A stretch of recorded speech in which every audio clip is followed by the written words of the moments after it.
Yeah. Analytics off the chain, other channels not the same. Jake and Kyle, you know the name. Headliner Nation, we running the game.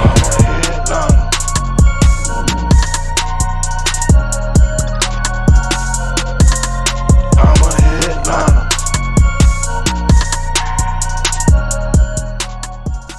What is going on, Headliner Nation? Jake, Fantasy Headliners. Hopefully everybody's doing well out there. Today we break down our next matchup here in the NFL Playoffs Wildcard Weekend here, NFC side, talking Arizona Cardinals, San Francisco 49ers. Now, if you've watched this show for any length of time, you know that I was born and raised in Arizona, and I'm a lifelong Cardinals fan, but when you do something like this, you have to learn to put your bias aside. If I didn't, I would lose all credibility because everybody thought I'd always be playing my favorites, and that's not how this is supposed to work. So I got to come here, remove the bias, and just be honest. So, with all that being said, Cardinals win by 30. Just kidding. Don't freak out. I'm just joking here. All right, so let's dive into this matchup here. It's a matchup going to be Monday Night Football, January 17th, 8:15 p.m. Going to be in Inglewood, California. They're the home of the Rams. Don't have to really worry about any weather. Why? They're going to be playing indoors, so shouldn't have to worry about anything like that. But let's take a look at some of their season ranks here overall. And it's really a tale of two seasons for the Arizona Cardinals, right? I mean, they started off the season, and I'm pretty sure that most people would agree they were the best team, not only in the NFC, but the best team in the entire NFL first half of the season.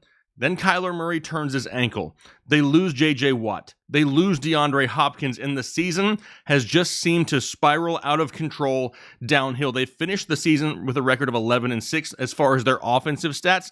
Finished 10th overall in the NFL in both passing and rushing offense. Their defense, a little skeptical, right? Especially on the rushing side of things. Once they lost J.J. Watt, really opened up some holes there on the defensive line. They're 20th in the NFL against opposing rushing offenses. Passing defense, I was a little bit surprised, though. They kind of held their own in the secondary, kind of piecemealed it together at times, but overall, played pretty well, 7th overall in the NFL as far as pass defense. But now we head over to the Rams. And the Rams, a little bit opposite, right? For the most part, they started to catch their stride right around mid-season towards the end of the year here. They signed Odell Beckham. He was a lift to their overall offense. Now they've got back Cam Akers, which, dude is an Avenger. That's all I can say. He's not normal. They finished with a record of 12-5. Their rushing offense, though, without Cam Akers for the year. And then remember, they lost Darrell Henderson for a large portion of the season as well. They finished 25th in rushing offense. Am I really worried about that number this week? No, because with Cam Akers back, this team's going to be a lot better moving the football on the ground. Passing offense, no surprise here. You had Matthew Stafford. You have the number one wide receiver in the NFL in Cooper Kupp. Van Jefferson is definitely a deep threat here for this offense, and now they have Odell Beckham, one of the best passing offenses in the entire NFL, which is crazy since, remember, they lost Robert Woods early on. Rushing defense, they're solid, but that's no surprise, right? You got Aaron Donald up front of the defensive end. Shouldn't be a surprise that they're top 10 in rushing defense. Passing defense, a little bit, skeptical at times, especially with Jalen Ramsey there in the secondary. You'd expect slightly better numbers, but the problem is, after Ramsey, they haven't had a whole lot of help in that secondary. That's why they're 22nd overall there for their season rank. And what about a few injury concerns here heading into this ballgame? And there's really not a ton on either side. For the Los Angeles Rams, you have Matthew Stafford, who's still on the injury report with a toe. Now, he's come out and made some funny tweets saying, no, he ain't going to show you like some other guys, kind of poking some fun at Aaron Rodgers, but I do expect him to be out there once again. He's not going to miss this playoff game. For the Arizona Cardinals, though, J.J. Watt, technically still on the IR. They opened up his practice window. He's been practicing, and there haven't been any setbacks. There's a chance that we see J.J. Watt back on the defensive side of the football this weekend for the Arizona Cardinals, which is crazy because nobody really expected that once he went down with that shoulder injury. James Conner, this is a problem, right? Because as of right now, James Conner is still missing practices. Now, we saw this, later in the season, kind of giving him days off during the week to make sure he was fresh for the games during the weekend, and he was performing just fine. But then they went out there, they played him in Week 18, kind of walked away with a heel injury here. Now he's questionable, missing practice.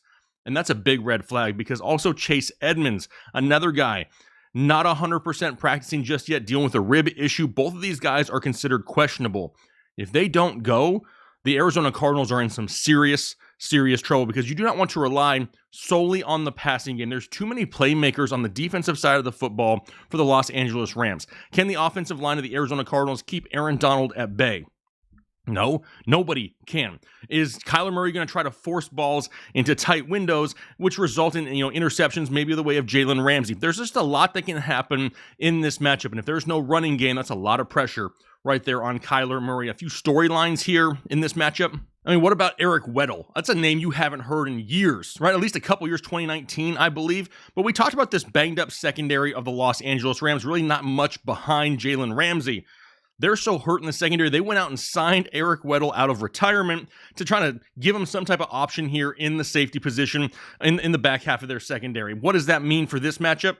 I mean, the guy was a great safety at one point. What does he have? He hasn't been playing games. He's been retired. Do I want to just count him out like he's a nobody?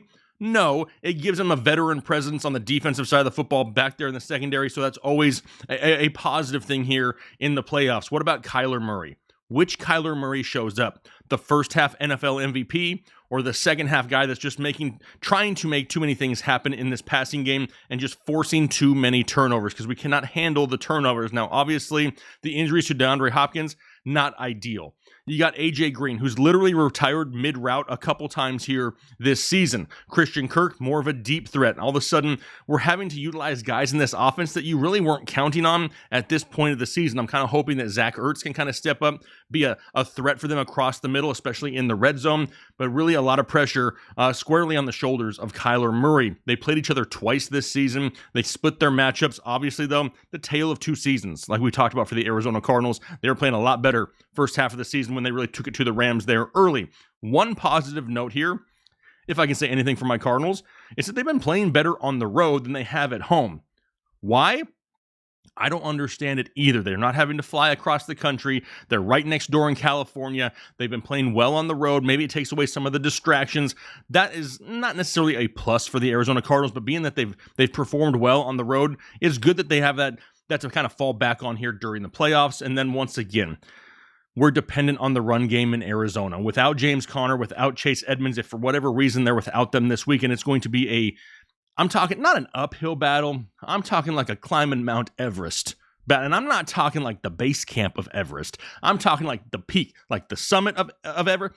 It's going to be tough for them to defeat the Los Angeles Rams if they don't have a solid run game here in Arizona. They need to control the ball. They need to control the time of possession to walk away with a victory. So that's just a few of the storylines here in this matchup. But you know that we're giving away a signed Justin Herbert helmet and a signed Austin Eckler jersey. You can see the helmet's right over my shoulder. It's absolutely sweet. We're going to be giving that away here during the NFL playoffs. How can you be entered into that? I'll throw up a graphic here on the screen real quick so you can see there's multiple ways to enter. You can get multiple entries into this giveaway, but you have to make sure that you have a free account signed up at pristineauction.com using the promo code headliners. If you've already done this throughout the last year, you're still entered, you're still eligible, but make sure you get as many entries into this giveaway as we possibly can. One of these entries is to sign up for a new PrizePicks account, right?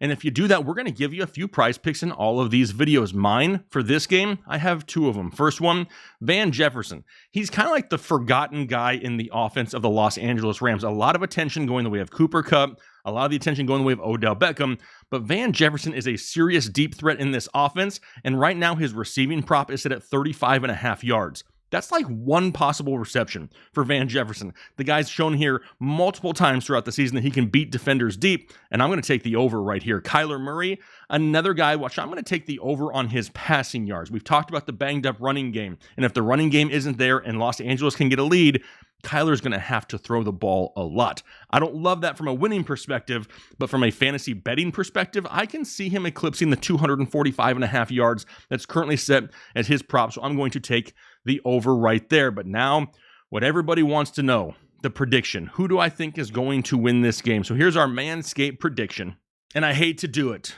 but I'm picking the Los Angeles Rams to win 31-24, but don't get butthurt over predictions. Nobody can see the future. This doesn't mean anything. This is just how I kind of see the game playing out. A game in which both teams have the ability to put up some solid points. It's going to be a high-scoring game. It just comes down to controlling the time of possession, and I don't know if the Arizona Cardinals can keep the ball away from the Los Angeles Rams enough to keep them from putting up just a few more points, potentially one more score. So 31-24, Rams take it here. I hate to say it. As a Cardinals fan, obviously, I want them to win, right? I would love to sit up here and say Cardinals by 30, like I did at the beginning, and not be joking.